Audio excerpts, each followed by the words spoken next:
ಒಬ್ಬ ರಾಕ್ಷಸ ರಾಜ, ಮಹಾಶಕ್ತಿಶಾಲಿ, 3 ಲೋಕ ಗೆಲ್ಲಬಲ್ಲ ಯೋಧ. ಅವನು ಮಹಾದೇವನ ಕಠಿಣ ತಪಸ್ಸು ಮಾಡಿ ಆತ್ಮಲಿಂಗ ಪಡ್ಕೊಂಡ. ಆದ್ರೆ ಅವನ ಎಲ್ಲಾ ಶ್ರಮ, ಎಲ್ಲಾ ತಪಸ್ಸು ಒಂದೇ ಕ್ಷಣದಲ್ಲಿ ವ್ಯರ್ಥ ಆಗ್ಬಿಡ್ತು. ಅದು ಯಾಕಾಯ್ತು? ಏನ್ ನಡೀತು? ಯಾರು ಅವನ್ನ ನಿಲ್ಸಿದ್ದು? ಇವತ್ತು ಆ ಪೂರ್ತಿ ಕತೆ ಹೇಳ್ತೀನಿ, ಏಕಾಗ್ರತೆಯಿಂದ ಕೇಳಿ. ನಮಸ್ಕಾರ ಸ್ನೇಹಿತರೆ, ಸಂಹಿತಾ ಸನಾತನ ಚಾನೆಲ್ಗೆ ಸ್ವಾಗತ. ಇಲ್ಲಿ ನಾವು ನಮ್ಮ ಹಿಂದೂ ಸನಾತನ ಧರ್ಮದ ಆಳವಾದ ತತ್ವಗಳನ್ನ ಸರಳವಾಗಿ ತಿಳಿದುಕೊಳ್ತೇವೆ. ಇದು ತ್ರೇತಾಯುಗದ ಕಾಲ. ಆಗ ಲಂಕೆಯ ರಾಜ ರಾವಣ. ಅವನ ಹೆಸರು ಕೇಳಿದ್ರೆ 3 ಲೋಕಕ್ಕೂ ನಡ್ಕ ಬರ್ತಿತ್ತು. ರಾವಣ ಅಂದ್ರೆ ಸಾಧಾರಣ ರಾಕ್ಷಸ ಅಲ್ಲ. ಅವನಿಗೆ 10 ತಲೆ, 20 ಕೈಗಳು ಇತ್ತು. ಇಂದ್ರನ ಸ್ವರ್ಗ ಗೆದ್ದಿದ್ದ, ಕುಬೇರನ ಅಮಾನ್ಯ ಸಂಪತ್ತು ಕಿತ್ಕೊಂಡಿದ್ದ, ಯಮದೇವರನ್ನೇ ಬೆದರಿಸಿದ್ದ. ಅವನ ಶಕ್ತಿ ಅಪ್ರತಿಮ.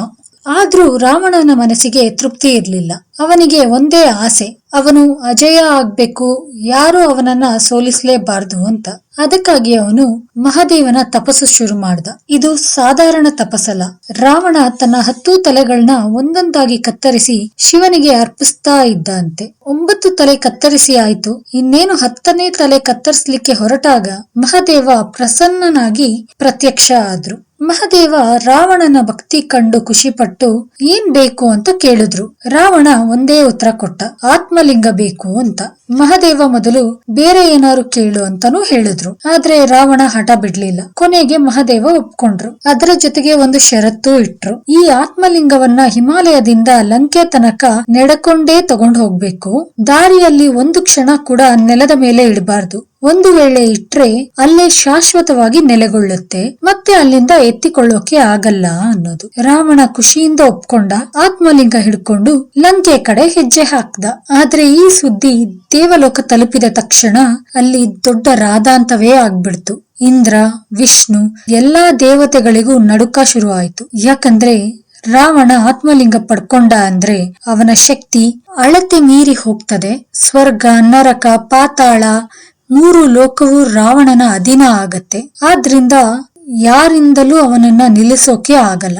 ನಾರದ ಮಹರ್ಷಿ ಕೂಡ ಆತಂಕದಲ್ಲಿ ಓಡಾಡ್ತಿದ್ರು. ಎಲ್ಲರ ಮನಸ್ಸಲ್ಲೂ ಒಂದೇ ಪ್ರಶ್ನೆ, ರಾವಣ ಲಂಕೆ ತಲುಪೋದನ್ನ ಯಾರು ತಡಿಬಹುದು ಅನ್ನೋದು. ಅಷ್ಟರಲ್ಲಿ ದೇವತೆಗಳಿಗೆ ಒಂದು ಹೆಸರು ಮನಸ್ಸಿಗೆ ಬಂತು. ಅವನೇ ನಮ್ಮ ವಿಘ್ನೇಶ್ವರ.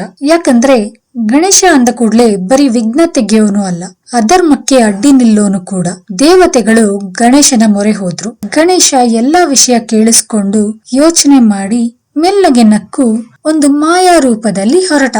ಅತ್ತ ರಾವಣ ಅದ್ಭುತ ವೇಗದಲ್ಲಿ ನಡ್ಕೊಂಡು ಹೋಗ್ತಾ ಇದ್ದ. ಆತ್ಮಲಿಂಗ ತುಂಬಾ ಭಾರ, ಆದ್ರೂ ಬಿಡ್ತಿಲ್ಲ. ಮನಸ್ಸಿನಲ್ಲಿ ಒಂದೇ ಯೋಚನೆ, ಲಂಕೆ ತಲುಪಬೇಕು, ನೆಲದ ಮೇಲೆ ಇಡಬಾರ್ದು ಅನ್ನೋದು. ಆದ್ರೆ ನಿಧಾನವಾಗಿ ಸಂಧ್ಯಾ ಸಮಯ ಆಗ್ತಾ ಬಂತು.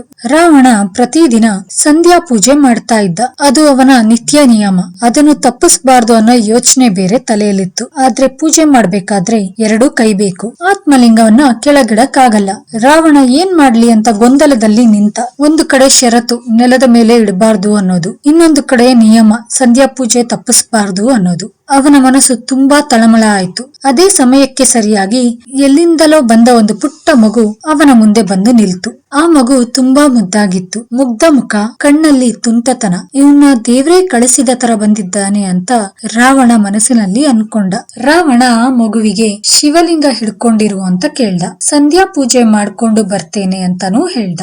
ಆ ಮಗು ಒಪ್ಕೊಂಡ. ಆದ್ರೆ ಒಂದು ಷರತ್ತು ಹಾಕ್ತು, 3 ಸಾರಿ ಕರೆದ್ರೂ ನೀವು ಬಂದಿಲ್ಲ ಅಂದ್ರೆ ಲಿಂಗವನ್ನು ಕೆಳಗಿಡ್ತೇನೆ ಅಂತು. ರಾವಣ ತಲೆ ಕೆಡಿಸಿಕೊಳ್ಳಲಿಲ್ಲ, ಪೂಜೆಗೆ ಕೂತ. ಆದ್ರೆ ಆ ಮಗು ಅಂದ್ರೆ ಗಣೇಶ ಮೊದಲ ನಿಮಿಷದಿಂದಲೇ ಕರೆಯೋಕೆ ಶುರು ಮಾಡ್ದ. 1 ಸಾರಿ ಕರ್ದ, ರಾವಣ ಬರಲಿಲ್ಲ. 2ನೇ ಸಾರಿ ಕರ್ದ, ರಾವಣ ಬರಲಿಲ್ಲ. 3ನೇ ಸಾರಿ ಕರ್ದ, ಆದ್ರೂ ರಾವಣ ಪೂಜೆ ಬಿಟ್ಟು ಬರಲಿಲ್ಲ. ಆಗ ಆ ಮಗು ಹೆಚ್ಚು ಕಾಯಲಿಲ್ಲ. ಆತ್ಮಲಿಂಗವನ್ನ ನಿಧಾನವಾಗಿ ನೆಲದ ಮೇಲೆ ಇಟ್ಟೇ ಬಿಡ್ತು. ಥಡ್! ಈ ಶಬ್ದ ಕೇಳಿದ ತಕ್ಷಣ ರಾವಣ ಓಡಿ ಬಂದ. ಆತ್ಮಲಿಂಗ ನೆಲದ ಮೇಲೆ ಇದೆ. ಮಹಾದೇವ ಹೇಳಿದ ಷರತ್ತಿನ ಪ್ರಕಾರ ಅದು ಅಲ್ಲೇ ಸ್ಥಿರವಾಗಿ ನೆಲೆಗೊಂಡು ಬಿಡ್ತು. ರಾವಣ ಎಷ್ಟು ಶಕ್ತಿ ಹಾಕಿ ಎಳೆದ್ರೂ ಅದು ಅಲ್ಲಾಡಲಿಲ್ಲ. ರಾವಣ ಕೋಪದಿಂದ ಆ ಮಗು ಕಡೆ ತಿರುಗ್ದ. ಆ ಕ್ಷಣ ಆ ಮಗು ತನ್ನ ನಿಜ ರೂಪ ತೋರಿಸ್ತು.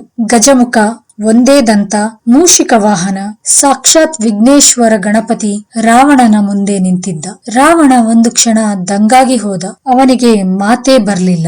ಗಣೇಶ ರಾವಣನಿಗೆ ಒಂದು ಮಹತ್ವದ ಮಾತು ಹೇಳ್ದ. ಮಹಾದೇವನ ಶಕ್ತಿ ಇಡೀ ಜಗತ್ತಿನ ಕಲ್ಯಾಣಕ್ಕೆ ಇದೆ ಅಂದ. ಆದರೆ ರಾವಣ ಅದನ್ನ ತನ್ನ ಸ್ವಾರ್ಥಕ್ಕಾಗಿ, ತನ್ನ ಅಹಂಕಾರ ತಣಿಸಿಕೊಳ್ಳೋಕೆ ಬಳಸಲಿಕ್ಕೆ ಹೊರಟಿದ್ದ ಅಂದ. ರಾವಣ ಅದನ್ನ ಒಪ್ಪಿಕೊಳ್ಳಿಲ್ಲ. ಲಂಕೆಗಾಗಿ, ಪ್ರಜೆಗಾಗಿ ಮಾಡ್ತಿದ್ದೆ ಅಂತ ವಾದ ಮಾಡ್ದ. ಆದ್ರೆ ಗಣೇಶ ಅವನ ಮನಸ್ಸಿನ ಆಳವಾದ ಸತ್ಯ ಹೊರತಂದ. ರಾವಣ ಬಯಸಿದ್ದು ಯುದ್ಧದಲ್ಲಿ ಅಜಯ ಆಗ್ಬೇಕು, ಅಮರ ಆಗ್ಬೇಕು ಅಂತ. ಅದು ಸ್ವಾರ್ಥ ಅಲ್ಲ ಅಂದ್ರೆ ಇನ್ನೇನು?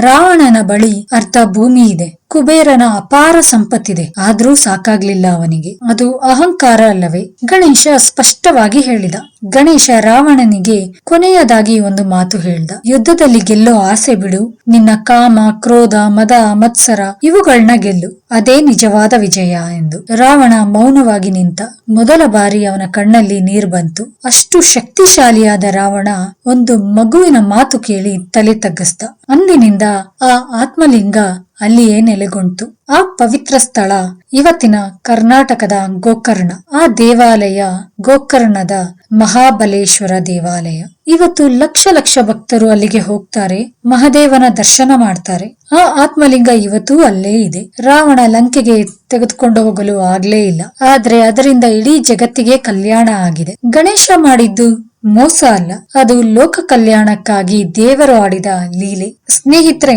ಈ ಕತೆ ನನಗೆ ತುಂಬಾ ಇಷ್ಟ ಆಗೋದು ಒಂದು ಕಾರಣಕ್ಕಾಗಿ. ರಾವಣ ತಪ್ಪು ಮಾಡ್ದ, ಆದ್ರೆ ಅವನ ಭಕ್ತಿ ತಪ್ಪಲ್ಲ, ಅವನ ಕಷ್ಟ ತಪ್ಪಲ್ಲ, ಅವನ ಉದ್ದೇಶ ತಪ್ಪಾಗಿತ್ತು. ನಮ್ಮ ಜೀವನದಲ್ಲೂ ಹೀಗೆ ಆಗ್ತದೆ.